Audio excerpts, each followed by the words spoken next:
السلام علیکم۔ محکمہ موسمیات کی ایک اور پیشگوئی درست ثابت۔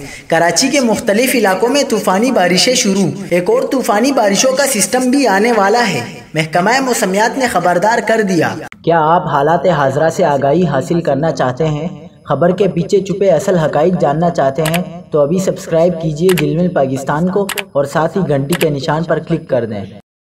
آپ کو بتاتے چلیں کہ شہر کائد کے مختلف علاقوں میں جمعے کو بھی بادل برس پڑے۔ محکمہ موسمیات نے مزید کہا ہے کہ 27 ستمبر یعنی پیر کی رات سے مونسون ہوائیں شدت کے ساتھ صوبہ سندھ میں داخل ہوں گی، جو 2 اکتوبر یعنی ہفتے تک وقفے سے بارشوں کا باعث بنیں گی۔ محکمہ موسمیات کی جاری کردہ خبر کا اسکرین شاٹ آپ اپنی اسکرین پر دیکھ سکتے ہیں۔ محکمہ موسمیات کے مطابق 28 ستمبر منگل سے 2 اکتوبر ہفتے کے دوران کراچی، حیدرآباد سمیت اور بلوچستان میں تیز ہواؤں اور گرج چمک کے ساتھ بارشوں کا امکان ہے۔ ٹٹا، بدین، دادو اور حیدرآباد میں بھی موسلادھار بارش کا امکان ہے۔ اس دوران آندھی کے باعث نقصانات کا بھی خدشہ ہے۔ تمام اداروں کو الرٹ رہنے کی ہدایت کر دی گئی۔